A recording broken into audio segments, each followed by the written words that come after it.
കള്ളു കുടിച്ചിരുന്ന ആളുകൾ, വിജയ bar, Regency ബാറിലൊക്കെ പോയി റാഹത്തായി കുപ്പി പൊട്ടിച്ചിരുന്ന ടീംസൊക്കെ ഇനി നന്നാവാൻ തുനിയണം. അള്ളാഹു തൗഫീഖ് നൽകട്ടെ. അത് പറഞ്ഞപ്പോൾ തന്നെ ചിലർ മുഖം നല്ല തെളിച്ചം, കാരണം ഇതൊക്കെ നല്ല അറിയാം. അള്ളാഹു നമ്മളെ കാക്കുമാറാവട്ടെ. ഇങ്ങനെയുള്ള ബാറുകളിലൊക്കെ പോയി റാഹത്തായി കുടിച്ച് തിമിർത്തിരുന്ന ടീമുകളൊക്കെ ഇനി എന്ത് ചെയ്യുക? ഇനി അതൊക്കെ ഒഴിവാക്കുക. കാരണം റമളാൻ വരികയാണ്, അതിന് മുന്നോടിയായിട്ട് നന്നാവാൻ തുനിയ. അള്ളാഹു നമ്മളെ സ്വാലിഹീങ്ങൾ ചേർക്കട്ടെ. ഇനി എല്ലാ അശ്ലീലതകളും പരിപൂർണമായി ഒഴിവാക്കി. കള്ളു കുടിച്ചിരുന്നത്, വ്യഭിചരിച്ചിരുന്നത്, സിനിമ കണ്ടത്, സീരിയൽ ദർശിച്ചത്, ഹറാമായ തലത്തിലേക്ക് കണ്ണ്, കാത്, ശരീരത്തിൻ്റെ അവയവങ്ങൾ കൊണ്ടുപോയത് എല്ലാം ഇനി മുതൽ ശ്രദ്ധിക്കൻ. എല്ലാം ഇനി നന്നാക്കി തുടങ്ങേണ്ട സമയമായി. അള്ളാഹു തൗഫീഖ് നൽകട്ടെ. അതാണ് ഖുർആൻ പറയുന്നത്, ഫലാ തളിലിമൂ ഫീഹിന്ന അൻഫുസകും. ഒരു നിലക്കുമുള്ള മോശമായ പ്രവണതകളുമായി ഇനി നിങ്ങൾ പോകാൻ പാടില്ല. ചെയ്താൽ ഇരട്ടി ശിക്ഷയാണ്. നന്മ ചെയ്താൽ അതുപോലെ തന്നെയാണ്, ഇരട്ടി പ്രതിഫലമാണ്. ഒരു നന്മയുടെ കേട്ടോളീൻ, ഈ മാസത്തിൽ നോമ്പ് പിടിച്ചാൽ കിട്ടുന്ന നേട്ടം. ഇമാം റാസി റളിയല്ലാഹു അൻഹു ഈ ഹദീസ് തഫ്സീറുൽ കബീറിൽ കൊണ്ടുവന്നിട്ടുണ്ട്. ഖാല റസൂലുള്ളാഹി സ്വല്ലല്ലാഹു അലൈഹി വസല്ലം മൻ സാമ യൗമൻ മിൻ റജബിൻ ഫകഅന്നമാ ഫകാന ലഹു 30 യൗമാ സൗമ 30 യൗമാ ഔ കമാ ഖാല റസൂലുള്ളാഹി. പരിശുദ്ധമാക്കപ്പെട്ട റജബ് മാസം ഒരു വ്യക്തി നോമ്പനുഷ്ഠിച്ചാൽ 30 ദിവസം നോമ്പനുഷ്ഠിച്ചതിൻ്റെ പ്രതിഫലം അള്ളാഹു അക്കൗണ്ടിലേക്ക് രേഖപ്പെടുത്തുമേ. സുബ്ഹാനല്ലാഹ്. 30 ദിവസത്തെ നോമ്പിൻ്റെ പ്രതിഫലം ഒറ്റയടിക്ക് കിട്ടും. ഈ പരിശുദ്ധമാക്കപ്പെട്ടതായ റജബിൽ ഒരു നോമ്പനുഷ്ഠിച്ചാൽ. ആരാ ഈ മാസത്തിൽ നോമ്പനുഷ്ഠിച്ച, ഒരു നോമ്പെങ്കിലും അനുഷ്ഠിച്ച സാധുമാരൊന്നും കൈയുറത്തണ്ട. അല്ലാത്തവരാരെങ്കിലും ഉണ്ടോ? ഒന്ന് കൈയുറത്തിക്കുക. 1 2 3 4 5 6 പേരുണ്ട്. അവർക്ക് അവാർഡ് കൊടുക്കണം, ആസിം വെളിമണ്ണയ്ക്ക് കൊടുത്ത പോലെ. പ്രത്യേകം ബഹുമാനിക്കേണ്ട ആളുകളാണവർ. അള്ളാഹു തൗഫീഖ് നൽകട്ടെ. റജബ് ഇപ്പം തന്നെ ആണ്ടില്ലേ 10-12 എത്തി. ആരാ ഇവിടെ ശ്രദ്ധിക്കുന്നവർ? മാസങ്ങളെ ഗൗനിക്കുന്നവരില്ല. 12 ദിവസങ്ങൾ കഴിഞ്ഞു. സുബ്ഹാനല്ലാഹ്. ഒരു നോമ്പ് പോലും നമ്മൾ പിടിച്ചില്ലെങ്കിൽ പിന്നെ എന്ത് മനുഷ്യനാണ്? അള്ളാഹു നമ്മളെ കാത്തു സംരക്ഷിക്കട്ടെ. അള്ളാഹുവേ, ഞങ്ങൾക്ക് നീ സംരക്ഷണം നൽകണേ അല്ലാഹ്. പരിശുദ്ധമാക്കപ്പെട്ട റജബ് മാസം മുഴുവനും നോമ്പനുഷ്ഠിച്ചാൽ അല്ലാഹു സുബ്ഹാനഹു വ തആല അവൻ്റെ എല്ലാ പാപങ്ങളും പുറത്തു നൽകുമെന്ന് നബിയുനാ റസൂലുള്ളാഹി. തീർന്നില്ല, ആദരവായ പ്രവാചകനെ പറയുകയാണ്.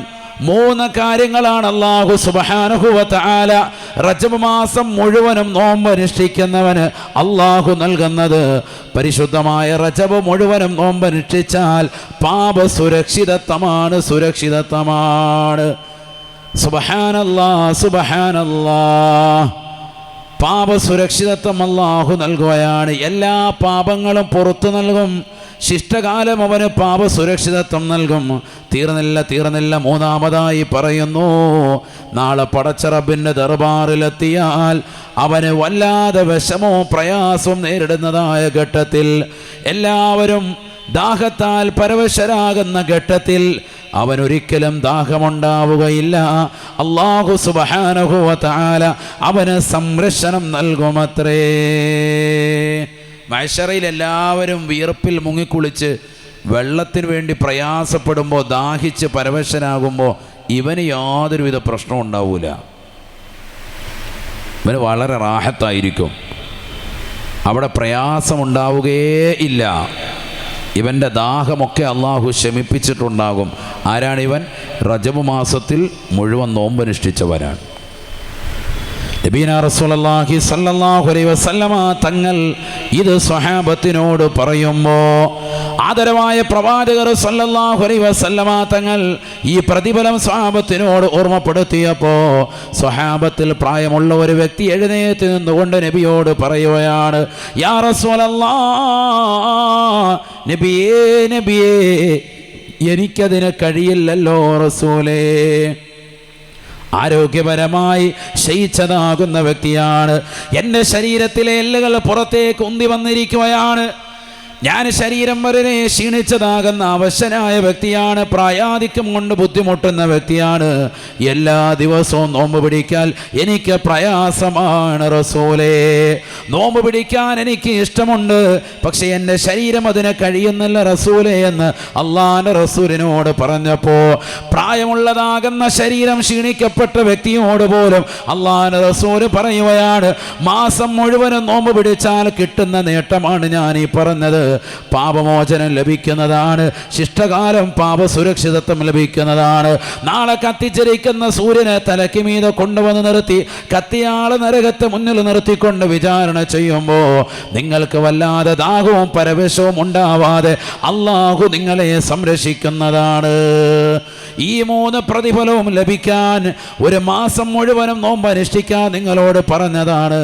റജബ് മുഴുവനും നോമ്പനുഷ്ഠിക്കാൻ നിങ്ങളെ കൊണ്ട് സാധിക്കില്ല എങ്കിൽ പ്രിയപ്പെട്ട സഹോദര, പ്രായമുള്ള ഉപ്പ ഉമ്മ, അള്ളാഹുവിന്റെ റസൂല് പറയുന്നു, ആ മാസത്തിലെ 3 ദിവസം നിങ്ങൾ നോമ്പനുഷ്ഠിക്കണേ. ആദ്യത്തെ 10 ഒരു നോമ്പും, രണ്ടാമത്തെ 10 ഒരു നോമ്പും, മൂന്നാമത്തെ 10 നോമ്പും അനുഷ്ഠിക്കണേ. ഈ പ്രതിഫലം അല്ലാഹു നിങ്ങൾക്ക് നൽകുമേ എന്ന് നബിയുനാ റസൂലുള്ളാഹി സ്വല്ലല്ലാഹു അലൈഹി വസല്ലം. അപ്പോൾ പ്രായമുള്ള വ്യക്തിയാണ്, അയാൾക്ക് പിടിക്കാൻ പറ്റത്തില്ല ഒരു മാസം മുഴുവനും എന്ന് ആവലാതി പറഞ്ഞപ്പോഴും, എന്നാൽ നീ ഒട്ടും പിടിക്കണ്ട എന്നല്ല പറഞ്ഞത്. എത്ര എണ്ണം പിടിക്കണം? 3 എണ്ണം പിടിക്കാനാണ് പറഞ്ഞത്. അതാ മനസ്സിലാക്കാൻ പറഞ്ഞത്. നമുക്കിവിടെ നല്ല ആരോഗ്യമുണ്ട്, ഒരു പ്രശ്നവുമില്ല, ശരീരത്തിനൊക്കെ വളരെ സെഹത്തുണ്ട്. ചെറിയ രോഗങ്ങളുണ്ട്, ഷുഗറുണ്ട്, പ്രഷർ, കൊളസ്ട്രോൾ, അതൊക്കെ എല്ലാവർക്കും ഉള്ളതാണ്. അപ്പോൾ അതൊക്കെ ഇല്ലാത്തവർ ആരാ ഉള്ളത്? ചെറിയ കുട്ടികൾ പോലും പ്രസവിച്ച് കുറച്ച് നാളുകളായിട്ടുള്ളൂ, 1-2 ദിവസങ്ങളായിട്ടുള്ളൂ, മാസങ്ങളായിട്ടുള്ളൂ, വർഷങ്ങളായിട്ടുള്ളൂ, ചെറിയ കുട്ടികൾക്ക് പോലും ഷുഗർ, ഇൻസുലിൻ എടുക്കുന്ന കുട്ടികൾ. നഊദുബില്ലാ, അല്ലാഹു നമ്മളെ കാക്കട്ടെ. ലോകം അങ്ങനെ മാറി മറിഞ്ഞിരിക്കാൻ. അപ്പോൾ എല്ലാ രോഗങ്ങളും ഒഴിവായി നിൻ്റെ ശരീരത്തിന് സിഹത്ത് കിട്ടിയതിന് ശേഷം നീ നോമ്പ് പിടിക്കാമെന്ന് വെച്ചാൽ ഒരിക്കലും അത് സാധ്യമാവൂല. അല്ലാഹു നമ്മളെ കാക്കുമാറാവട്ടെ. അതൊരിക്കലും നടക്കൂല. എല്ലാ രോഗങ്ങളും എനിക്ക് ഒഴിവാകട്ടെ, എല്ലാ തിരക്കുകളും മാറട്ടെ, എൻ്റെ ശരീരത്തിന് നല്ല സിഹത്ത് വരട്ടെ, എന്നിട്ട് ഞാൻ പിടിച്ചോളാം. അതൊന്നും നടക്കൂല സഹോദരങ്ങളെ. പല സഹോദരിമാരും അങ്ങനെയാണ്, എല്ലാം ഒഴിവാകട്ടെ. ഇപ്പോൾ ചെറിയൊരു കൊളസ്ട്രോൾ ഉണ്ട്, ഇപ്പോൾ വിരലിൻ്റെ തുഞ്ചമൊന്നും മുറിഞ്ഞിട്ടുണ്ട്, ആ മുറിവൊക്കെ ഉണങ്ങട്ടെ എന്നിട്ട് പിന്നെ പിടിക്കാം. ഇങ്ങനെ കാത്തിരുന്ന അവസാനം വലിയ രോഗങ്ങളിലേക്ക് നമ്മൾ എത്തിപ്പെടുന്നതല്ലാതെ, പ്രായാധിക്യം കൊണ്ട് നമ്മളെ പ്രയാസപ്പെടുത്തുന്നതല്ലാതെ ആരോഗ്യമുള്ള കാലഘട്ടത്തിൽ പലപ്പോഴും പല സഹോദരങ്ങളും ശ്രദ്ധിക്കുന്നില്ല. അള്ളാഹു നമ്മളെ കാക്കുമാറാവട്ടെ. കാന നബിയു സല്ലല്ലാഹു അലൈഹി വസല്ലമ യസൂമു ഫീ റജബ്. ഹദീസിൽ കാണാൻ നബി സല്ലല്ലാഹു അലൈഹി വസല്ലമ തങ്ങൾ പതിവാക്കി പിടിച്ചിരുന്നു റജബ് മാസം. നബി സല്ലല്ലാഹു അലൈഹി വസല്ലമ തങ്ങൾ റജബ് മാസം നോമ്പാണ്. സ്വഹാബത്ത് പറയുകയാണ്, ഞങ്ങളിൽ പലപ്പോഴും ഞങ്ങൾ പറയും ലാ നുഫ്തിറു, നബി തങ്ങളിനി നോമ്പ് മുറിക്കില്ല എന്ന് പറയും. ആ നിലയിൽ നബി തങ്ങൾ നോമ്പ് പിടിച്ചുകൊണ്ട് നിലകൊള്ളുമായിരുന്നു. വനുഫ്തിറു, നബി തങ്ങൾ നോമ്പ് മുറിക്കുകയും ചെയ്തിട്ടുണ്ട്. വൈകുന്നേരമാകുമ്പോൾ പ്രവാചകൻ നോമ്പ് മുറിക്കും, ചില സമയങ്ങളിൽ നോമ്പ് പിടിക്കാതെയും ഇരിക്കും. ഞങ്ങൾ പറയും ഹത്താ ലാ നസൂമു, ഇനി നബിതങ്ങൾ നോമ്പ് പിടിക്കില്ല എന്ന് ഞങ്ങൾ പറയും. ആ നിലയ്ക്കും നബിതങ്ങൾ ചെയ്തിട്ടുണ്ട് എന്ന് പറഞ്ഞാൽ റജബ് മാസം വന്നാൽ നോമ്പ് പിടിക്കുകയും ചെയ്തിട്ടുണ്ട്, പൂർത്തിയായി. നോമ്പ് പൂർത്തിയാക്കി പിടിക്കാതെയും ഇരുന്നിട്ടുണ്ട്. എന്തിനാ രണ്ടും കാണിച്ചു തന്നത്? രണ്ടും അനുവദനീയമാണ്. ചിലർ നോമ്പ് മുഴുവൻ റമദാൻ ഈ റജബിൽ പിടിച്ചിട്ട് ഷാബാനും അങ്ങനെ തന്നെ കൊണ്ടുപോയി അവസാനം റമദാനാകുമ്പോൾ എല്ലാം ഹലാവും. റമദാനാകുമ്പോൾ തീരെ വയ്യ, അസുഖബാധിതനായി ഇടങ്ങേറായി കിടക്കാൻ. അതിനാണ് ഞാൻ പറഞ്ഞത്, അതൊന്നും വേണ്ട, നിങ്ങൾ എന്ത് ചെയ്താൽ മതി, എത്ര നോമ്പ് പിടിച്ചാൽ മതി? ഒരു 3 നോമ്പ് പിടിക്കുക. അള്ളാഹു തൗഫീക്ക് നൽകട്ടെ. വൈകാരൊന്നും വന്നോളൂ. ഒരു 3 നോമ്പ് പിടിക്കുക. 3 നോമ്പ്, ഒന്ന് ആദ്യത്തെ 10, മറ്റൊന്ന് രണ്ടാമത്തെ 10, മൂന്നാമത്തെ 10 അടുത്ത 1. ആദ്യത്തെ 10 കഴിഞ്ഞ് ഇനിയിപ്പോൾ ഈ 10 2 പിടിക്കണം. അള്ളാഹു തൗഫീക്ക് നൽകട്ടെ. ആമീൻ പറയിൻ. അള്ളാഹു തൗഫീക്ക് നൽകട്ടെ. എല്ലാ നിയ്യത്തുകളും അള്ളാഹു സാധൂകരിക്കട്ടെ. ഇച്ചിരി ഒന്ന് അടുപ്പിച്ച് വെച്ചു, ആ പീഠം അങ്ങോട്ട് മാറ്റി. ഒട്ടും ഇത് കിട്ടുന്നില്ല, എനിക്ക് തൊണ്ട പിടിക്കുന്നില്ല.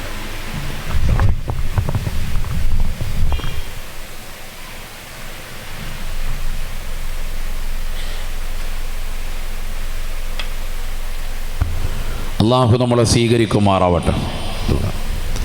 എല്ലാ നിയ്യത്തുകളും അള്ളാഹു സാധൂകരിക്കട്ടെ. അപകടങ്ങളെ തൊട്ട് ദുരിതങ്ങളെ തൊട്ട് അള്ളാഹു നമ്മെ കാവലിലാക്കുമാറാവട്ടെ. അപ്പോൾ ഈ രീതിയിൽ നോമ്പ് പിടിച്ച് നമ്മൾ മുന്നേറിയാൽ ഇൻഷാ അല്ലാഹ് റജബ് കൊണ്ട് വിജയിക്കും. അള്ളാഹു തൗഫീഖ് നൽകട്ടെ. 3 നോമ്പ് കൊണ്ട് കിട്ടുന്നത് എന്തൊക്കെയാണ്? സുബ്ഹാനല്ലാഹ്, പാപമോചനം കിട്ടുകയാണ്, ഇസ്മത്ത് കിട്ടുകയാണ്, പാപസുരക്ഷിതത്വം നമ്മുടെ ജീവിതത്തിൽ അള്ളാഹു നൽകുകയാണ്. അതിലെല്ലാം ഉപരി നാളെ ആഖിറത്തിൽ ദാഹം നമുക്കുണ്ടാവുകയേ ഇല്ല. എല്ലാവരും പ്രയാസപ്പെടുന്ന ആ സമയത്ത് അള്ളാഹു നമുക്ക് വലിയ സംരക്ഷണം നൽകും. അള്ളാഹു തൗഫീഖ് നൽകട്ടെ സഹോദരങ്ങളെ. അത് ശ്രദ്ധിക്കണം നമ്മൾ. ഇൻഷാ അല്ലാഹ് ശ്രദ്ധിക്കൂലേ? ഇനി ഈ മാസത്തിൽ 3 എണ്ണെങ്കിലും പിടിക്കൂലേ എല്ലാവരും? ഒന്ന് പറയും. ഇൻഷാ അല്ലാഹ് അള്ളാഹു തൗഫീഖ് നൽകട്ടെ. സഹോദരിമാരും ഈ മജ്‌ലിസിലുണ്ട്, അതുകൊണ്ടാണ് ഇത് ഉണർത്തുന്നത്. കാരണം ഇതൊക്കെ കൂടുതൽ ഇഷ്ടവും താല്പര്യവും, എന്ത് ദിക്ർ പറഞ്ഞാലും എന്ത് സലാത്ത് പറഞ്ഞാലും ഏത് നോമ്പിൻ്റെ വിഷയം പറഞ്ഞാലും ശ്രദ്ധ ചെലുത്തുകയും ചെയ്യുന്നത് സഹോദരിമാരാണ്. അള്ളാഹു തൗഫീഖ് നൽകട്ടെ. പിന്നെ ഈ മാസങ്ങൾക്കൊന്നും ഒരു മഹത്വം ഇല്ല, അതൊക്കെ വെറുതെ പറയുന്നതാണ് എന്ന് ബാധിക്കുന്ന ചില ആളുകൾ നമ്മുടെ കൂട്ടത്തിലുണ്ട്. എല്ലാത്തിനും എതിര് നിൽക്കുന്നവർ. നിസ്കാരത്തിന് ശേഷം ദുആ ഇല്ല, ഖുനൂത്ത് വേണ്ട, ദിക്ർ വേണ്ട, സ്വലാത്ത് വേണ്ട, യാസീൻ വേണ്ട, മരിച്ചെടുത്ത് ഓതണ്ട, മരിക്കുന്നതിന് മുമ്പ് ഓതണ്ട, ഒരു സമയത്ത് ഒരു ഖുർആൻ ഖത്മും വേണ്ട, ഒരു നന്മയും ജീവിതത്തിൽ വേണ്ട എന്ന് വാദിക്കുന്നവരുണ്ട്. അവരെപ്പോഴും അങ്ങനെ തന്നെയാണ്. അവരൊരു മാസങ്ങളെയും ബഹുമാനിക്കൂല, ഒരു ഹദീസും അവർക്ക് സ്വീകാര്യതയില്ല, എല്ലാ ഹദീസും തള്ളിക്കളയലാണ്. അങ്ങനെയെങ്കിൽ പിന്നെ സഹോദരങ്ങളെ, മുസ്ലിമീങ്ങളുടെ ഹദീസൊക്കെ എവിടെ പോയി? 10 ലക്ഷം ഹദീസ് മനഃപ്പാടമാക്കിയ വ്യക്തികളുണ്ട് ഇവിടെ. ബഹുമാനപ്പെട്ട ഇമാം ഷാഫി റളിയല്ലാഹു അൻഹു, അഹ്മദ് ബിൻ ഹംബൽ റളിയല്ലാഹു അൻഹു ഒക്കെ 10 ലക്ഷം ഹദീസ് മനഃപ്പാടമാക്കിയവരാണ്. കാണുന്ന ഹദീസ് എല്ലാം മൗദൂഅത്തിൽപ്പെട്ടതാണ്, അതൊന്നും സഹീഹല്ല, ഇത് ശരിയല്ല. ഇമാം ബുഖാരി ഉദ്ധരിക്കുന്ന 6000-ൽ പരം ഹദീസുകൾ വരെയുള്ള ആ ഹദീസിൻ്റെ ഗ്രന്ഥം പോലും നമുക്ക് ലബോറട്ടറി കൊണ്ടുപോയി പരിശോധിക്കണമെന്ന് പറയുകയാണെങ്കിൽ പിന്നെ ഈ 10 ലക്ഷം ഹദീസ് അവിടെ പോയി. ഹദീസ് ഇല്ല എന്ന് പറയുകയാണെങ്കിൽ 10 ലക്ഷം ഹദീസ് ഇല്ല എന്ന് പറഞ്ഞാൽ അത് ഏറ്റവും വലിയ ബാലിശമായ വാദമാണ്. മുസ്ലിമീങ്ങളുടേതാകുന്ന തെളിവ്, പ്രമാണം നഷ്ടപ്പെട്ടു പോയെന്നാണ് പറയുന്നത്. നഊദു ബില്ലാഹ്, അള്ളാഹു നമ്മളെ കാക്കുമാറാവട്ടെ. നമ്മുടെ പ്രമാണമാണ് ഖുർആൻ, രണ്ടാമത്തത് ഹദീസ്, മൂന്നാമത്തത് ഇജ്മാ. ഇതൊക്കെ നമ്മുടെ പ്രമാണങ്ങളാണ്. അത് നഷ്ടപ്പെട്ടു പോയി എന്ന് പറയേണ്ടി വരും. ഹദീസുകളില്ല, അത് കേടാണ്, ഇത് കേടാണെന്ന് പറഞ്ഞാൽ പിന്നെ ഏതാണ് സ്വഹീഹായ ഹദീസ്, ഏതാണ് ഹദീസുകളുള്ളത്? എല്ലാ ഹദീസും ഒഴിവാക്കുകയാണ്. അള്ളാഹു നമ്മളെ കാത്തു സംരക്ഷിക്കട്ടെ. അങ്ങനെയുള്ള ആളുകൾ എപ്പോഴും ഉണ്ടാവും. അവരുടെ വാദഗതികൾ നമ്മൾ കേൾക്കേണ്ടതേയില്ല. അള്ളാഹു നമ്മളെ കാത്തു സംരക്ഷിക്കുമാറാവട്ടെ. അള്ളാഹുവേ, ഞങ്ങളെ നീ സാലിഹീങ്ങൾ ഉൾപ്പെടുത്തണേ അല്ലാ, നീ ഉൾപ്പെടുത്തണേ അല്ലാ. നമ്മുടെ ജീവിതത്തിൽ ഒരാളെക്കുറിച്ചും മോശമായ ചിന്തയുണ്ടാവരുത്. പരിശുദ്ധമാക്കപ്പെട്ടതാകുന്ന ഈ മാസത്തിൽ ഏറ്റവും ശ്രദ്ധ ചെലുത്തേണ്ടതായ കാര്യം അതാണ്. നമ്മുടെ മനസ്സിനെ, നമ്മുടെ ശരീരത്തെ സ്ഫുടം ചെയ്യാൻ പറ്റിയ മാസം. ഒരാളെക്കുറിച്ച് മോശമാകുന്ന ഒരു ചിന്ത പോലും നമ്മൾ വെച്ച് പുലർത്താൻ പാടില്ല. ആ കാണുന്ന മനുഷ്യൻ, ആ വാതിലൂടെ വരുന്ന മനുഷ്യൻ സ്വർഗത്തിലാണ്. ഹബീബ് മുഹമ്മദ് മുസ്തഫ. അങ്ങോട്ട് നോക്കാതെ നബി പറഞ്ഞ കാര്യം പറയാം. നബീന റസൂലുള്ളാഹി സ്വല്ലല്ലാഹു അലൈഹി വസല്ലമ തങ്ങളുടെ വാക്യമാണ്. പരിശുദ്ധമാക്കപ്പെട്ട മദീന പള്ളിയിൽ അല്ലാഹുവിൻ്റെ റസൂൽ സ്വല്ലല്ലാഹു അലൈഹി വസല്ലമ തങ്ങളും സ്വഹാബത്തും നിലകൊള്ളുന്ന വേള അനസ് ബിൻ മാലിക് റളിയല്ലാഹു അൻഹു പറയുകയാണ്, കുന്നാ ജുലൂസൻ ഇൻദ റസൂലില്ലാഹി സ്വല്ലല്ലാഹു അലൈഹി വസല്ലം.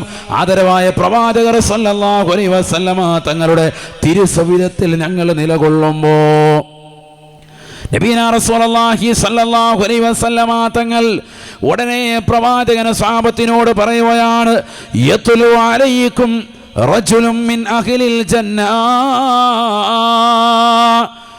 ആ കാണുന്നതായ വാതിലിലൂടെ പരിശുദ്ധമാക്കപ്പെട്ട മദീന പള്ളിയുടെ അകത്തളത്തിലേക്ക് ഒരു മനുഷ്യൻ ഇതാ കടന്നു വരും സ്വഹാബ. ആ മനുഷ്യൻ സ്വർഗാവകാശിയാണെന്ന് നബിയുനാ റസൂലുള്ളാഹി സ്വഹാബത്ത് പറയുകയാണ്, ഞങ്ങളെല്ലാവരും അദ്ദേഹത്തിലേക്ക് നോക്കുകയാണ്. ആരാണ് കടന്നു വരുന്നത്?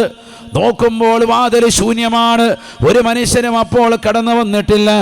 അല്പനേരം ഞങ്ങൾ അങ്ങനെ കാത്തു നിൽക്കുമ്പോൾ ഒരു മനുഷ്യൻ വാതിലൂടെ കടന്നു വരുകയാണ്. സുബ്ഹാനല്ലാഹ്, അദ്ദേഹത്തിൻ്റെ താടിയിലൂടെ വെള്ളം, ഒളുവെടുത്ത വെള്ളം ഇങ്ങനെ ഇറ്റിത്ത് താഴത്തേക്ക് വീഴുന്നുണ്ട്, താഴത്തേക്ക് വരുന്നുണ്ട്. തൻതിഫു മിൻ ലഹിയതിഹി വളുഅഹു,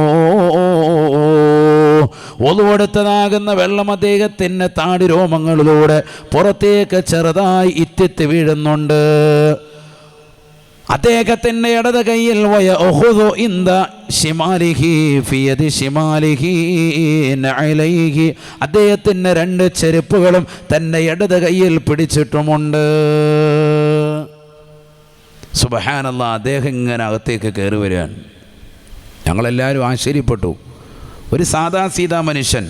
ഉമർ ഇബ്നുൽ ഖത്താബ് റളിയല്ലാഹു അൻഹു പറയാണ്, ഞങ്ങൾ നോക്കുമ്പോൾ അദ്ദേഹം ധരിച്ചിട്ടുള്ളത് നഗ്നത മാത്രം മറയാനുള്ളതാകുന്ന ഒരു വസ്ത്രമാണ്. വലിയ പണക്കാരനൊന്നുമല്ല, ഒരു സാദാ സീത ഒരു വ്യക്തി. പക്ഷേ അദ്ദേഹത്തെ കണ്ടിട്ടാണ് നബി സല്ലല്ലാഹു അലൈഹി വസല്ലമ തങ്ങൾ ഇദ്ദേഹം സ്വർഗാവകാശിയാണെന്ന് പറഞ്ഞത്. ഒളുവെടുത്തതിൻ്റെ വെള്ളം ഇങ്ങനെ താടിയിൽ നെറ്റി വീഴുന്നുണ്ട് എന്ന് പറഞ്ഞാൽ സ്വഹാബത്ത് പറയാൻ, ഞങ്ങൾ അത്രത്തോളം ശ്രദ്ധിച്ചു. അദ്ദേഹം എന്ത് ചെയ്തിട്ടാണ് ഇത് കിട്ടിയതെന്ന് അറിയണമല്ലോ. പള്ളിയിൽ അദ്ദേഹം വന്നു. അദ്ദേഹം സ്വഹാബത്തിനിടയിലേക്ക് കയറിയിരുന്നു. പ്രവാചകരുടെ ക്ലാസ് തുടരുകയാണ്. നബി പിന്നൊന്നും മിണ്ടുന്നില്ലല്ലോ. അദ്ദേഹം വരുന്നതിന് മുമ്പാണ് കാര്യം പറഞ്ഞത്. ആ മനുഷ്യൻ സ്വർഗത്തിലാണ്, ഒരു വ്യക്തി അതിലേക്കൂടെ വരുമെന്ന് പറഞ്ഞു. സ്വഹാബത്ത് പറയുകയാണ്, സുബ്ഹാനല്ലാഹ്, 2ാമത്തെ ദിവസവും കടന്നു വരുകയാണ്. നബിയുനാ റസൂലുള്ളാഹി സ്വല്ലല്ലാഹു അലൈഹി വസല്ലമ തങ്ങൾ വീണ്ടും സ്വഹാബത്തിനോട് പറയുകയാണ്, യത്ലു അലൈക്കും, ഈ സമയത്ത് തന്നെ നിങ്ങളിലേക്ക് വരും റജുലുൻ മിൻ ഹാദൽ ബാബി, ഈ വാതിലൂടെ കടന്നു വരുമത്രേ, മിൻ അഹ്ലിൽ ജന്ന, അദ്ദേഹം സ്വർഗാവകാശിയാണെന്ന് നബിയുനാ റസൂലുള്ളാഹി. സഹാബത്ത് പറയുകയാണ്, ആശ്ചര്യപ്പെട്ടുകൊണ്ട്, അതിശയപ്പെട്ടുകൊണ്ട്, ആരാണ് കടന്നു വരുന്നത്, അദ്ദേഹം നേടിയെടുത്തതാകും നന്മ എന്താണെന്നറിയാൻ ആകാംക്ഷയോടുകൂടി ഞങ്ങൾ 2ാമത്തെ ദിവസം നോക്കുമ്പോൾ തലേ ദിവസം കയറി വന്ന മനുഷ്യൻ അതേ രൂപത്തിലും ഭാവത്തിലും കോലത്തിലുമായി, അതേ വസ്ത്രവിധാനത്തിലും, അതേപോലെ തന്നെ ഒതുവെടുത്ത താടി രോമങ്ങളിലൂടെ വെള്ളമിറ്റിത്ത് വീണുകൊണ്ട് ഇടത് കൈയിൽ ചെറിയതാകുന്ന രീതിയിൽ അദ്ദേഹത്തിൻ്റെ ചെരുപ്പ് പിടിച്ചുകൊണ്ട് പള്ളിയുടെ അകത്തളത്തിലേക്ക് കടന്നു വരികയാണ്. എന്താ ചെരുപ്പം പിടിച്ചോണ്ട് പള്ളിയിലോട്ട് വരുന്നത്? അന്നൊക്കെ പള്ളിയിൽ മണ്ണ് വിരിച്ചതാകുന്ന പള്ളിയാണ്. ഇന്നും കണ്ടിട്ടില്ലേ നിങ്ങൾ ഹറമിലേക്കൊക്കെ പോകുമ്പോൾ ചെരുപ്പ് കൈ പിടിച്ചുകൊണ്ട് തന്നെ പോകില്ല വരും. ആ ചെരുപ്പിൽ എന്ത് വേണം? ശുദ്ധി വേണം. എന്നാലേ ഉള്ളൂ തവാഫ് മറ്റിത്യാദി കാര്യങ്ങളൊക്കെ ശരിയാവുള്ളൂ. ടോയ്ലറ്റിലിട്ടുകൊണ്ട് പോയി വൃത്തിയായി കഴുകുകയും ശുദ്ധീകരിക്കുകയും ചെയ്യാത്ത ചെരുപ്പാണെങ്കിൽ അതും കവറിലിട്ടിട്ട് റാഹത്തായിട്ട് ബാഗിലിട്ട് അവിടെ പോയി തവാഫ് തോളത്തും തൂക്കിയിട്ടുണ്ട് തവാഫ് ചെയ്താൽ അവൻ്റെ തവാഫും പോയി, എല്ലാ അമലും പോയി. അത് മനസ്സിലായിക്കോണം. സാന്ദർഭികമായി ഇടയിൽ പറയുന്നൊരു വിഷയമാണ്. കാരണം തവാഫ് ചെയ്യുന്ന വേളയിൽ എന്ത് വേണം? ശുദ്ധി വേണം, നിർബന്ധമാണ്, ഷറത്താണത്. പലപ്പോഴും പല ഉമ്മമാരും അത് ശ്രദ്ധിക്കാറില്ല, സഹോദരങ്ങൾ ഒട്ടും തന്നെ ശ്രദ്ധിക്കാറില്ല. ഈ ഇടുന്ന ചെരുപ്പ് ഇവിടെ നിട്ടുകൊണ്ട് പോയതാണ്, താച്ചയെ മുക്കി നിട്ടുകൊണ്ട് പോയ സാധനമായിട്ട് അവസാനം കാബയുടെ അവിടെ കൊണ്ട് തേച്ച് വെച്ചിരിക്കുക. സാധനം അവിടെ കൊണ്ട് ഭിത്തി കൊണ്ട് വെക്കുകയാണ്. അള്ളാഹു നമ്മളെ സാലിഹ്യങ്ങൾ ചേർക്കട്ടെ. ശരിക്കും ശ്രദ്ധിക്കണം, ഇല്ലെങ്കിൽ മുടക്കിയ പൈസയൊക്കെ വെറുതെ പോവും. അള്ളാഹു നമ്മളെ കാത്ത് സംരക്ഷിക്കട്ടെ. അവിടെ ശ്രദ്ധിക്കേണ്ട വിഷയമാണത് കേട്ടോ. ഇടയിൽ പറഞ്ഞതാണ്, പലപ്പോഴും പലരും ശ്രദ്ധിക്കാത്തൊരു വിഷയമാണ്. ചെരുപ്പ് അവിടെ വെക്കാനുള്ള സ്റ്റാൻഡുണ്ട്, പക്ഷേ ആ സ്റ്റാൻഡിന് നമ്പർ അറിയണം, കയറിപ്പോകുന്ന വാതിലിൻ്റെ നമ്പർ അറിയണം. ചിലർ കയറിപ്പോവും, അല്ലാ പിന്നെ 3-ാം നമ്പർ ബാത്റൂം എന്ന് പറയാം. അവസാനം ഇറങ്ങി വരുമ്പോൾ 13-ാം നമ്പർ ബാത്റൂമിൻ്റെ അവിടെ പോയി ഇറങ്ങുന്നത്. ഹലാഗ് കഴിഞ്ഞ് പള്ളി മുഴുവൻ കറങ്ങി മൊത്തം കണ്ടിട്ടാണ് വരുന്നത്. ഞാനിപ്പോൾ ഈ കഴിഞ്ഞ ബാച്ചിൽ ഉംറയ്ക്ക് പോയപ്പോൾ മലപ്പുറം ജില്ലയിലുള്ള 2-3 പ്രായമാളുകളും ചങ്ങനാശ്ശേരിയിലുള്ളൊരു ഉപ്പായുമുണ്ട്. അള്ളാഹുവർക്കൊക്കെ ആഫിയത്ത് കൊടുക്കട്ടെ. അപ്പോൾ സുബൈക്ക് ശേഷം ഇതുപോലെ എല്ലാവരെയും പള്ളി കാണാൻ വേണ്ടിയുള്ള സൗകര്യം ഏർപ്പെടുത്തിയിരിക്കുകയാണ്. 10 മണിക്ക് ഭക്ഷണമൊക്കെ കഴിച്ചതിന് ശേഷം എല്ലാവരോടും പറഞ്ഞു 10 മണിക്ക് നമുക്ക് പോകണം എന്ന് പറഞ്ഞു. അങ്ങനെ എല്ലാവരും സമ്മതിച്ചു. 10 മണിയായിട്ട് കുറച്ച് ടീമുകളെ കാണുന്നില്ല, ഈ പ്രായമായ 1-2 ആളുകളെ കാണുന്നില്ല. അപ്പോൾ ഉണ്ട് നോക്കുമ്പോൾ ഉണ്ട് അവരിങ്ങനെ ക്ഷീണിച്ച് അവശരായി റൂമിലേക്ക് വരികയാണ്. ഞാൻ പറഞ്ഞു പള്ളി കാണാൻ പോകണ്ടേ? ഓ ഇനി കാണാനൊന്നുമില്ല ഉസ്താദ്. പള്ളിയും കണ്ട് അതിനപ്പുറവും കണ്ട്. കാരണം സുബഹി നിസ്കരിക്കാൻ വേണ്ടി 4 മണിക്ക് പള്ളിയിൽ പോയതാണ്. ഇറങ്ങിയപ്പം അപ്പുറത്തെ ഭാഗത്തായിപ്പോയി. വഴി തെറ്റി പള്ളി മുഴുവൻ നടന്ന് കണ്ട് എല്ലാ വാതിലും കണ്ട് ജനലും കണ്ട് എല്ലാം കണ്ടിട്ട് വരിക. ഇനി ഞങ്ങൾ ഒരു പള്ളിയും കാണാനില്ല ഉസ്താദ് പോയിക്കോളെ. മൊത്തം അവർ നടന്ന് ക്ഷീണിച്ച് 10 മണിയായപ്പോൾ തിരിച്ചു വരിക. എന്നപ്പോഴാകുമ്പോൾ നമ്മൾ വിളിക്കുന്ന പള്ളി കാണാൻ പോകാൻ, പള്ളിയുടെ ഓരോ ഭാഗങ്ങൾ കാണാൻ. ഞങ്ങളില്ല എന്ന് പറഞ്ഞ പോലെയുള്ള അവസ്ഥയാണ്. അപ്പോൾ കയറിപ്പോകുന്ന വഴി ഏതാണെന്ന് അറിയില്ല. ചെരുപ്പ് സാധാരണ സൂക്ഷിച്ച് വെക്കുന്നുണ്ട്, അതിന് ഓരോ നമ്പറുണ്ട്. 78 എന്ന് എഴുതിയ നമ്പർ. ആ 78 അവിടെ തന്നെ വന്നാൽ ആ സാധനം ആരും എടുത്തുകൊണ്ട് പോകില്ല, സ്റ്റാൻഡിൽ തന്നെ ഉണ്ടാവും. പക്ഷേ 78 പിന്നെ ഇവൻ നോക്കുമ്പോൾ വേറെ സ്ഥലത്താണ്. 1078 അവിടെ പോയിട്ട് അവൻ്റെ ചെരുപ്പ് തപ്പുകയാണ്. അതാണ് അവസ്ഥ. വേറെ ഭാഗത്താണ് പോയി തപ്പുന്നത്. അത് കറക്റ്റായിട്ട് ഓർമ്മ കിട്ടൂല. അതുകൊണ്ട് എല്ലാവരും എന്തു ചെയ്യും, ഇത് കിറ്റിനകത്ത് അല്ലെങ്കിൽ ബാഗിനകത്താക്കിയിട്ട് ഇതുമായിട്ട് അകത്തോട്ടങ്ങ് പോവും. ഇതും വെച്ചുകൊണ്ട് തവാഫ് ചെയ്യും. നമ്മുടെ ചെരുപ്പും ഷൂവൊക്കെ ശുദ്ധിയില്ല എങ്കിൽ വളരെ ശ്രദ്ധിക്കണം, നമ്മുടേതാകുന്ന തവാഫ് ശരിയാവുകയില്ല. അതും വഹിച്ച് നിസ്കരിച്ചാലും അങ്ങനെ തന്നെയാണ്, നിസ്കാരവും ശരിയാവില്ല. സാധാരണ രീതിയിൽ അത് കൊണ്ടുപോയി ചെരുപ്പ് മാറ്റിവെക്കും. മാറ്റി വെച്ചിട്ടാണ് നമ്മൾ നിസ്കരിക്കാറുള്ളത് അല്ലേ? ഇതേപോലെയായിരുന്നു സ്വഹാബത്തിൻ്റെ കാലഘട്ടത്തിലും. അന്ന് തുടങ്ങിയതാണ്. ഈ ചെരുപ്പ് നേരെ പള്ളിയിൽ കൊണ്ടുപോവുക, അകത്ത് കൊണ്ടുവന്നൊരു സൈഡിൽ നിസ്കരിക്കുന്ന ഒരു ഭാഗത്ത് മാറ്റി വെക്കും. അല്ലാതെ നമ്മൾ ചിലപ്പോൾ ചിന്തിക്കേണ്ട എന്താ ചെരുപ്പമായിട്ട് പള്ളിക്കകത്തോട്ട് പോകുന്നത്, ഇയാൾ അതുകൊണ്ട് സ്വർഗം കിട്ടിയതാണോ എന്ന് കരുതിയിട്ട് അടുത്ത വെള്ളിയാഴ്ച എല്ലാവരും ചെരുപ്പമായിട്ട് പള്ളിക്കകത്തോട്ട് വരണ്ട. ചെരുപ്പമായിട്ട് പള്ളിയിൽ പോകുന്ന ഒരു വ്യക്തിയെ സ്വർഗത്തിലാണെന്ന് നബി പറഞ്ഞു. അതല്ല പറയുന്നത്, ശേഷം കേൾക്കണം. അള്ളാഹു തൗഫീഖ് നൽകട്ടെ. അള്ളാഹു തൗഫീഖ് നൽകുമാറാവട്ടെ. നബിയനാ റസൂലുള്ളാഹി സ്വല്ലല്ലാഹു അലൈഹി വസല്ലമ തങ്ങൾ 3-ാമത്തെ ദിവസത്തിലും ക്ലാസ് എടുത്തുകൊണ്ടിരിക്കുമ്പോൾ സ്വഹാബത്തിനോട് പറയുകയാണ്, യത്ലു അലൈക്കും റജുലുൻ മിൻ അഹ്ലിൽ ജന്നാ, സ്വർഗാവകാശിയായ ഒരു മനുഷ്യനിതാ നിങ്ങളിലേക്ക് കടന്നു വരുമത്രേ. ആ കാണുന്ന വാതിലിലൂടെ കടന്നു വരും സ്വഹാബ, ശ്രദ്ധിക്കണേ സ്വഹാബ. സ്വഹാബത്ത് പറയുകയാണ് ആശ്ചര്യത്തോടുകൂടി, അബൂബക്കർ സിദ്ദീഖ് തങ്ങളുണ്ട്, ഉമർ ഇബ്നുൽ ഖത്താബ് തങ്ങളുണ്ട്, ഉസ്മാൻ ഇബ്നു തഫ്ഫാൻ തങ്ങളുണ്ട്, അലിയാർ തങ്ങളുണ്ട്. എല്ലാ സ്വഹാബത്തും ആശ്ചര്യത്തോടുകൂടി അതിശയത്തോടുകൂടി നോക്കുകയാണ്. നോക്കുമ്പോൾ ഫദഖല അലൈനാ റജുലുൻ മിനൽ അൻസാർ, കഴിഞ്ഞ ദിവസങ്ങളിൽ വന്നതായ അൻസാരികളിൽ പെട്ടതാകുന്ന ഒരു പാവപ്പെട്ട സ്വഹാബി, അദ്ദേഹം ഇതാ പള്ളിയുടെ അകത്തളത്തിലേക്ക് കടന്നു വരുകയാണ്. അദ്ദേഹത്തിൻ്റെ ഇടത് കൈയിൽ ഒരു ചെരുപ്പ് അദ്ദേഹം പിടിച്ചിട്ടുണ്ട്. അദ്ദേഹത്തിൻ്റെതാകുന്ന താടി രോമങ്ങളിലൂടെ വെള്ളം ഇതാ വുളൂഇന്റെ വെള്ളം പുറത്തേക്ക് ഇറ്റിറ്റ് വീഴുന്നുണ്ട്. ആ പാവപ്പെട്ട മനുഷ്യൻ ചെരുപ്പ് കൊണ്ടുവന്ന് വെച്ച് അല്ലാഹുവിന്റെ റസൂലിന്റെ ഹജ്ലിസിലേക്ക്, ഇൽമിന്റെ മജ്ലിസിലേക്ക് വന്നിരിക്കുകയാണ്, കയറിയിരിക്കുകയാണ്. ആ മനുഷ്യൻ ഈ വിഷയവും ഒന്നും തന്നെ അറിയുന്നില്ല. തന്നെക്കുറിച്ച് ഇങ്ങനെ നബി പറഞ്ഞതായിട്ട് അദ്ദേഹം അറിഞ്ഞതേയില്ല. കാരണം അദ്ദേഹം വരുന്നതിന് മുമ്പാണ് നബി ഇത് പറഞ്ഞത് സല്ലല്ലാഹു അലൈഹി വസല്ലം. ആദരവായ റസൂലുള്ളാഹി സല്ലല്ലാഹു അലൈഹി വസല്ലമ തങ്ങൾ ക്ലാസ് എല്ലാം കഴിഞ്ഞതിന് ശേഷം പ്രിയപ്പെട്ടതാകുന്ന അനുയായിയായ ബഹുമാനപ്പെട്ട അബ്ദുല്ലാഹി ഇബ്നു അംർ ഇബ്നുൽ ആസ് റളിയല്ലാഹു അൻഹു പ്രമുഖനായ സ്വഹാബിയാണ്. അദ്ദേഹം ബഹുമാനപ്പെട്ടവർ ഈ പറയപ്പെട്ട സ്വഹാബിയുടെ പിറകെ കൂടുകയാണ്. ഏത് വ്യക്തിയാണോ അൻസാരികൾപ്പെട്ട വ്യക്തി സ്വർഗാവകാശിയാണെന്ന് പറഞ്ഞല്ലോ, അദ്ദേഹത്തിൻ്റെ പിറകിൽ കൂടി ഇശാ കഴിഞ്ഞപ്പോൾ. എന്നിട്ട് അദ്ദേഹത്തോട് പറഞ്ഞു, ലഹൈതു അബീ, ഞാൻ എൻ്റെ വാപ്പയുമായി ചെറിയ വിഷയത്തിൽ പിണങ്ങിയിട്ടുണ്ട്.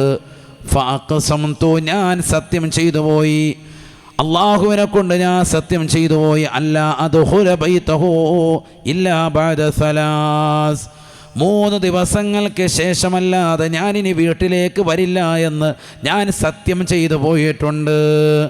അതുകൊണ്ടൊരു 3 ദിവസം ഞാൻ നിങ്ങളുടെ കൂടെ താമസിക്കട്ടെയോ? വല്ല എതിർപ്പുമുണ്ടോ? ചെറിയൊരു കളവ്. ആ കളവ് മറ്റൊന്നിനും പേരിലല്ല, ഇദ്ദേഹത്തിലുള്ള നന്മ എന്താണെന്ന് പഠിച്ചെടുക്കാൻ വേണ്ടിയിട്ടൊരു പറയാണ്. അബ്ദുല്ലാഹി ഇബ്നു അംർ ഇബ്നുൽ ആസ് റളിയല്ലാഹു അൻഹു പറഞ്ഞു, ഞാൻ വാപ്പായിട്ട് ചെറിയ പിണക്കത്തിലാണ്, അതുകൊണ്ട് വീട്ടിൽ പോകാൻ പറ്റൂല, 3 ദിവസത്തേക്ക് ഞാൻ അങ്ങോട്ട് വരൂല എന്ന് പറഞ്ഞ് ഇറങ്ങിയിരിക്കുന്നത്. അതുകൊണ്ട് ഞാൻ 3 ദിവസം നിങ്ങളുടെ കൂടെ കൂടിക്കോട്ടെ എന്ന് ചോദിച്ചു. ആര്? അബ്ദുല്ലാഹി ഇബ്നു അംർ ഇബ്നുൽ ആസ് റളിയല്ലാഹു അൻഹു സ്വർഗാവകാശിയാണെന്ന് നബിതങ്ങൾ പരിചയപ്പെടുത്തിയതാകുന്ന വ്യക്തിയോട് ചോദിച്ചു. സുബ്ഹാനല്ലാഹ്. അദ്ദേഹം പറഞ്ഞു, പിന്നെന്താ, അദ്ദേഹം ഒന്നും അറിയുന്നില്ല, അദ്ദേഹത്തിൻ്റെ നന്മ എന്താണെന്ന് അറിയാൻ വേണ്ടിയിട്ടാണ്. അദ്ദേഹം പറഞ്ഞു പോരാൻ പറഞ്ഞു, വീട്ടിലോട്ട് പോവാ. അങ്ങനെ വീട്ടിൽ പോയി. രാത്രി ഭക്ഷണം കഴിച്ച് ഉറങ്ങാൻ കിടക്കുന്നു. ഇശ കഴിഞ്ഞിട്ടാണ് പോകുന്നത്. ആദ്യത്തെ ദിവസം തന്നെ രണ്ടുപേരും കിടന്ന് ഉറങ്ങുന്നു. സുബഹിക്ക് മുമ്പ് ഇദ്ദേഹം എഴുന്നേറ്റതിന് ശേഷം മറ്റേ ആൾ എഴുന്നേൽക്കുന്നുണ്ട്. 2 റക്അത്ത് തഹജ്ജുദ് നിസ്കരിച്ചു, ഖുർആൻ ഓതുന്നു, ദിക്ർ ചൊല്ലുന്നു. സാധാരണ പോലെ തന്നെ ബിലാൽ റളിയല്ലാഹു അൻഹു ബാങ്ക് വിളിച്ചപ്പോൾ നേരെ പള്ളിയിലേക്ക് പോന്നു. ഇദ്ദേഹവും കൂടെ പോകുന്നു, ആ വീട്ടുകാരുടെ പോന്നു. എല്ലാ ദിവസവും ഇത് തന്നെ. 3 ദിവസം കടക്കാൻ മാത്രമാണ് പോകുന്നത്, പകൽ പോകുന്നില്ല. എന്താ കാരണം? പകൽ ഇദ്ദേഹം കൂടെ പള്ളിയിൽ തന്നെ ഉണ്ട്. എപ്പോഴും നബിതങ്ങളുടെ ശിഷ്യനാണ്, എപ്പോഴും പള്ളിയിൽ തന്നെ. ഈ പറയുന്ന സ്വർഗാവകാശിയാണെന്ന് പറഞ്ഞ സഹാബി എപ്പോഴും പള്ളിയിലുണ്ട്. അപ്പോൾ പിന്നെ നോക്കിയാൽ മതി എന്താണെന്ന് ഇയാൾ ചെയ്യുന്നതെന്ന് പുറകെ നിന്ന് വീക്ഷിച്ചാൽ മതി. ശരിക്കും ശ്രദ്ധിക്കുന്നുണ്ട്. രാത്രിയിൽ നമ്മൾ കാണാതെ എന്തെങ്കിലും പ്രത്യേകമായി ചെയ്യുന്നുണ്ടോ അതറിയാൻ വേണ്ടിയിട്ടാണ് ഈ രഹസ്യമായിട്ട് വീട്ടിലോട്ട് പോകുന്നത്. അനുവാദം വാങ്ങി അദ്ദേഹത്തിൻ്റെ വീട്ടിൽ പോകുന്നു. സാധാരണ രീതി അങ്ങനെയാണല്ലോ, എല്ലാവരും രഹസ്യമായ അമലുകൾ ചെയ്യുന്ന ഒരു സമയവും സന്ദർഭവും രാത്രിയാണ്. അതിനാണ് ഭയങ്കര പ്രതിഫലവും. അള്ളാഹു തൗഫീഖ് നൽകട്ടെ. അപ്പോൾ രാത്രിയിൽ എന്തെങ്കിലും നമ്മളറിയാതെ വല്ലതും ചെയ്യുന്നുണ്ടോ? പകലെപ്പോഴും നമ്മളോടൊപ്പം ഉണ്ട്. രാത്രിയിൽ ചെയ്യുന്ന അമൽ എന്താണ് അതറിയാൻ വേണ്ടിയിട്ട് കൂടെ പോവാണ്. സുബ്ഹാനല്ലാഹ്. പിറ്റേ ദിവസവും 2ാമത്തെ ദിവസവും തദൈവ ഇതേപോലെ തന്നെ തുടർന്നു. പ്രത്യേകമായ അമലൊന്നും കാണുന്നില്ല. 3ാമത്തെ ദിവസവും ബഹുമാനപ്പെട്ട അബ്ദുല്ലാഹി ഇബ്നു അംർ ഇബ്നുൽ ആസ് റളിയല്ലാഹു അൻഹു വീട്ടിലേക്ക് ചെല്ലുകയാണ്. നോക്കുമ്പോൾ ഇതേപോലെ തന്നെയാണ് അവസ്ഥ. പ്രത്യേകമായ ഒരു അമലൊന്നും തന്നെ കാണുന്നില്ല, ദർശിക്കുന്നില്ല. പ്രത്യേകമായിട്ട് ഒരു അമലും കാണാൻ പറ്റുന്നില്ല. 3 ദിവസം കഴിഞ്ഞു. അപ്പോൾ മനസ്സിലായി, ഇനിയിപ്പോൾ ഇയാളടുത്ത് നിന്നിട്ട് കാര്യമില്ല. വെറുതെ വാപ്പാട് പണക്കമെന്ന് പറഞ്ഞാൽ അതൊരു വിഷയമാക്കണ്ട, നേരെ വീട്ടിലോട്ട് പോവാം. പോകുന്നതിന് മുമ്പ് ഇദ്ദേഹം ഇയാളെ വിളിച്ചിട്ട് പറഞ്ഞു, അതേ, ഞാൻ ഈ 3 ദിവസം നിങ്ങളുടെ കൂടെ കൂടിയത് വാപ്പായിട്ട് യാതൊരു പ്രശ്നം ഉണ്ടായിട്ടൊന്നുമല്ല. ഞാൻ നിങ്ങളുടെ കൂടാൻ കാരണം സമീഅത്തു നബിയ സല്ലല്ലാഹു അലൈഹി വസല്ലം, ആദരവായ റസൂലുള്ളാഹി സ്വല്ലല്ലാഹു അലൈഹി വസല്ലമ തങ്ങൾ നിങ്ങളെക്കുറിച്ച് പറയുന്നത് ഞാൻ കേട്ടുപോയി. യതുലു അലൈക്കും റജുലുൻ മിൻ അഹ്ലിൽ ജന്ന, സ്വർഗാവകാശിയിൽ നിന്നുള്ള ഒരു വ്യക്തി ഇതായി പരിശുദ്ധമായ പള്ളിയിലേക്ക് കടന്നു വരുന്നതാണ്. അള്ളാഹുവിന്റെ റസൂൽ ഒരു പ്രാവശ്യമല്ല പറഞ്ഞത്, 3 പ്രാവശ്യം നബിതങ്ങൾ 3 ദിവസങ്ങളായി പറഞ്ഞപ്പോഴും ആ വാതിലിലൂടെ ആദ്യമായി കടന്നു വന്നത് നിങ്ങളാണ്. എന്താണ് നിങ്ങൾ സ്വർഗത്തിൽ കടക്കാനുള്ള അമൽ ചെയ്യുന്നതെന്നറിയാനാണ് 3 ദിവസം നിങ്ങളോടൊപ്പം ഞാൻ കൂടിയത്. പക്ഷെ എൻ്റെ നോട്ടത്തിൽ ഞാൻ ചെയ്യുന്നത് അത്രയും തന്നെ നിങ്ങൾ ചെയ്യുന്നത് കാണാനില്ല. ഞാൻ ചെയ്യുന്നതായ ഇബാദത്തുകളോളം നിങ്ങൾ ചെയ്യുന്നില്ല. എത്ര വലിയ അമലാണ് നിങ്ങൾ ചെയ്യുന്നതെന്ന് എനിക്കറിയില്ല. നബി സല്ലല്ലാഹു അലൈഹി വസല്ലമ തങ്ങൾ എന്തായാലും കളവ് പറയുകയില്ല. ഞാൻ അറിയാതെ ഇനി വല്ല രഹസ്യമായ അമലും നിങ്ങൾ ചെയ്യുന്നുണ്ടോ? ഞാൻ കാണാതെ നിങ്ങൾ വല്ല രഹസ്യമായ അമല് വല്ല ചെയ്യുന്നുണ്ടോ? ഞാൻ ഉറങ്ങാതെ ഉറക്കമൊഴിച്ചിരിക്കാൻ രാത്രിയിൽ ഉറങ്ങി എന്ന് വരുത്തുകയാണ്. നിങ്ങളൊന്ന് കണ്ണ് തുറക്കുമ്പോഴേക്ക് ഞാൻ എഴുന്നേൽക്കാറുണ്ട്. നിങ്ങൾ പോലും അറിയാതെ നിങ്ങൾ എന്താ ചെയ്യുന്നത്. ഉറങ്ങുന്നതിന് മുമ്പ് വല്ല ദിക്ർ ചൊല്ലുന്നുണ്ടോ? അതൊക്കെ ഞാൻ ചെല്ലുന്നുണ്ട്. ഞാൻ ചെയ്യുന്ന അമലാണ്. എല്ലാം നബി പഠിപ്പിച്ചതാണല്ലോ. നമ്മൾ 2 നബി സല്ലല്ലാഹു അലൈഹി വസല്ലം തങ്ങളുടെ ശിഷ്യഗണങ്ങളാണ്. നബി പഠിപ്പിച്ചത് മുഴുവൻ നിങ്ങൾ ചെയ്യുന്നുണ്ട്, അതെല്ലാം ഞാനും ചെയ്യുന്നുണ്ട്. പക്ഷേ എന്തോ രഹസ്യമായ ഒരു അമല് നിങ്ങളിലുണ്ട്. അതെന്താണെന്ന് പറഞ്ഞു തരുമോ? ഒന്ന് പറഞ്ഞു തരുമോ? നോക്കൂ, നിങ്ങൾ സ്വഹാബിയാണ്, സ്വർഗത്തിലാണെന്ന് ഉറപ്പാണ് അദ്ദേഹം. അവരൊക്കെ സ്വഹാബികളാണ് റളിയല്ലാഹു അൻഹും എന്ന് അള്ളാഹു ഖുർആനിൽ സാക്ഷ്യപ്പെടുത്തിയവരാണ്. എന്നാൽ പോലും സ്വർഗത്തിൽ കടക്കുമെന്നുള്ള ആ വാക്ക് നബിതങ്ങൾ ഇദ്ദേഹത്തെ 3 വട്ടം പറയണമെങ്കിൽ ഇദ്ദേഹത്തിലുള്ള ആ നന്മ കൂടി എനിക്ക് കൊണ്ടുവരണമെന്നുള്ള ചിന്തയാണ്. സുബ്ഹാനല്ലാഹ്. അള്ളാഹു മനസ്സിലാക്കാൻ തൗഫീഖ് നൽകട്ടെ. അത് തന്നെ എത്ര വലിയ നന്മയാണ്, മനസ്സിൻ്റെ നന്മയാണത്. അള്ളാഹു തൗഫീഖ് നൽകുമാറാവട്ടെ. ബഹുമാനപ്പെട്ടതാകുന്ന അബ്ദുല്ലാഹി ഇബ്നു അംർ ഇബ്നുൽ ആസ് റളിയല്ലാഹു അൻഹു ചോദിക്കുമ്പോൾ അൻസാരിയാകുന്ന സഹാബി വര്യനെ പറയുകയാണ്, വമാ ഹുവ ഇല്ലാ മാ റഅയ്ത വമാ ഹുവ ഇല്ലാ മാ റഅയ്ത, നിങ്ങളെ കണ്ടതല്ലാതെ മറ്റൊന്നും എൻ്റെ അടുക്കൽ കൂടുതലായിട്ട് ഒരു അമലുമില്ല, ഒരു സുഹൃതവും നിങ്ങൾ കണ്ടതിനേക്കാൾ ഒരൽപ്പം പോലും എനിക്ക് ഇല്ലേ ഇല്ല. നിങ്ങൾ ഈ കണ്ടത് മാത്രമേ ഉള്ളൂ എനിക്കുള്ളൂ. അപ്പോൾ ഇദ്ദേഹം ആകെ നിരാശനായി. ഹദീസിൽ കാണാം, അബ്ദുല്ലാഹിബ്നു അംറുൽ ആസ് റളിയല്ലാഹു അൻഹു ശരി എന്നാൽ ഞാൻ പോവാന്ന് പറഞ്ഞ് പുറകോട്ട് പോവാൻ വീട്ടിൽ നിന്നിറങ്ങി. പോകുമ്പോൾ ഈ മനുഷ്യൻ തിരിച്ചു വിളിച്ചു. അൻസാരിയാകുന്ന സഹാബി വര്യന് പറയുകയാണ്, ഒരു കാര്യം എന്നിലുണ്ട്. അത് നമുക്ക് അടുത്ത ജുമായ്ക്ക് പറയാം. അയ്യോ ഇങ്ങനെയുണ്ട് പരിപാടി. അള്ളാഹു നമ്മളെ സാലിഹീങ്ങൾ ചേർക്കട്ടെ. അപ്പോൾ പിന്നെ പെണ്ണുങ്ങൾ അറിയൂലല്ലോ. എന്നാൽ കേട്ടോളി, അള്ളാഹു തൗഫീക്ക് നൽകട്ടെ. ഒരൊറ്റ കാര്യം എന്നിലുണ്ട്. നിങ്ങളീ കണ്ടതാകുന്ന നിസ്കാരം തന്നെയാണ് എൻ്റെ നിസ്കാരം. നിങ്ങളീ കണ്ട ഇബാദത്തുകൾ തന്നെയാണ് എൻ്റെ ഇബാദത്ത്. രാത്രിയിൽ ഞാൻ എഴുന്നേക്കും, നിസ്കരിക്കും, ഖുർആൻ ഓതും, ദിക്ർ ചൊല്ലും, സ്വലാത്ത് ചൊല്ലും. ഞാൻ ഈ പകൽ സമയങ്ങളിൽ ഇടയ്ക്കിടയ്ക്ക് നോമ്പ് പിടിക്കും. എന്നെക്കൊണ്ട് കഴിയുന്ന നിലയ്ക്ക് ഞാൻ സക്കാത്ത് കൊടുക്കും. പാവങ്ങളുടെ കണ്ണീരൊപ്പം നിരാലംബർക്ക് അവലംബമാകും, നിരാശ്രയർക്ക് ആശ്രയത്വം കൊടുക്കും. ഇതല്ലാതെ മറ്റൊന്നും എൻ്റെ കൈവശമില്ല. ഗൈറ അന്നീ ലാ അജിദു ഫീ നഫ്സി ലിഅഹദിൻ മിനൽ മുസ്ലിമീന ഗിശ്ശാ വലാ അഹ്സുദു على أحد من المسلمين على خير أعطاه الله إياهم. എൻ്റെ ഹൃദയത്തിനകത്തളങ്ങളിൽ മുസ്ലിമീങ്ങളാകുന്ന ഒരൊറ്റ വ്യക്തിയോട് പോലും ഒരു വെറുപ്പോ വിദ്വേഷമോ എൻ്റെ ഹൃദയത്തിൽ ഇല്ലേ ഇല്ല. എല്ലാ ദിവസവും ഞാൻ ഉറങ്ങുന്നതിന് മുമ്പ് എൻ്റെ ഹൃദയത്തെ ഞാൻ സ്ഫുടം ചെയ്യും. എൻ്റെ ഹൃദയത്തിൽ ഉറങ്ങുന്ന സമയത്ത് ലോകത്തുള്ള ഒരു മുസ്ലിമിനോടും ഒരു മുസ്ലിമത്തിനോടും എൻ്റെ ഹൃദയത്തിൽ വെറുപ്പ് ഇല്ലേ ഇല്ല. വലാ അഹ്സുദു അലാ അഹദിൻ മിനൽ മുസ്ലിമീൻ, മുസ്ലിമീങ്ങളിൽപ്പെട്ട ഒരൊറ്റ വ്യക്തിയോടും എനിക്ക് അസൂയ ഇല്ലേ ഇല്ല.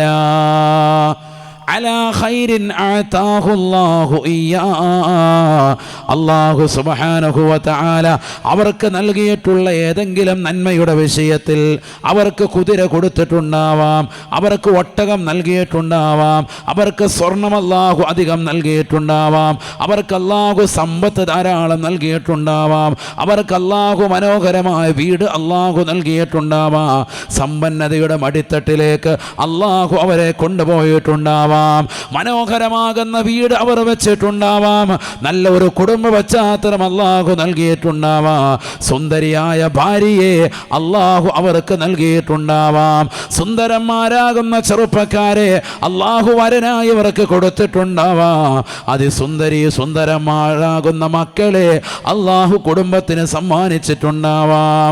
ഒന്നും എൻ്റെ ഹൃദയത്തിൽ ഇന്ന് വരെ എൻ്റെ മനസ്സെ പിടിച്ച് കുലുക്കിയിട്ടില്ലെന്ന് മാത്രമല്ല, ഒരാളോടും അസൂയയോ വിദ്വേഷമോ പകയോ വെറുപ്പോ ഒന്നും എൻ്റെ ഹൃദയത്തിൽ ഉണ്ടായിട്ടേ ഇല്ല.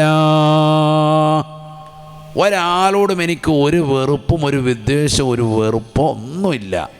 അങ്ങനത്തെ ഒരു മനസ്സാണ് എൻ്റെ മനസ്സ്.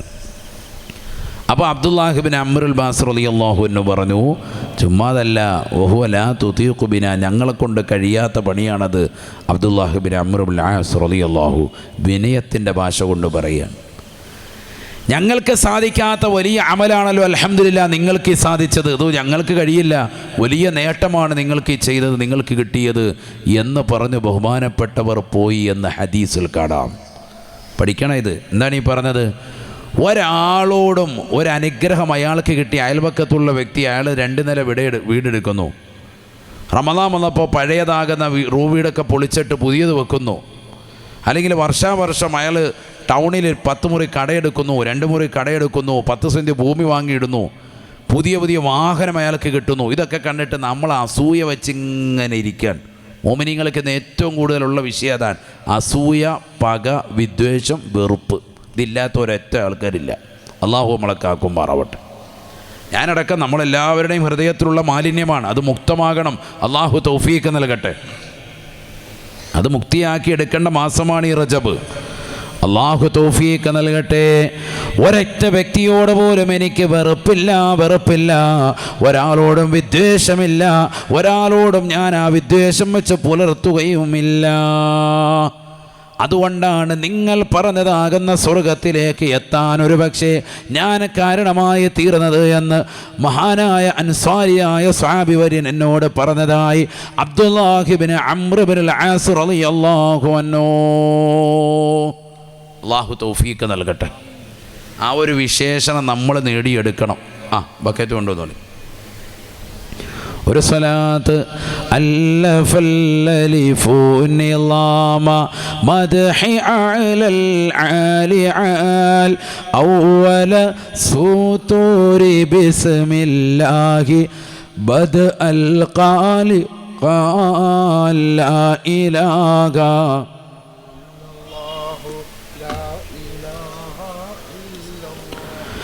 ലാ ഇലാഹ ഇല്ലല്ലാഹു മുഹമ്മദു റസൂലുള്ളാഹ്.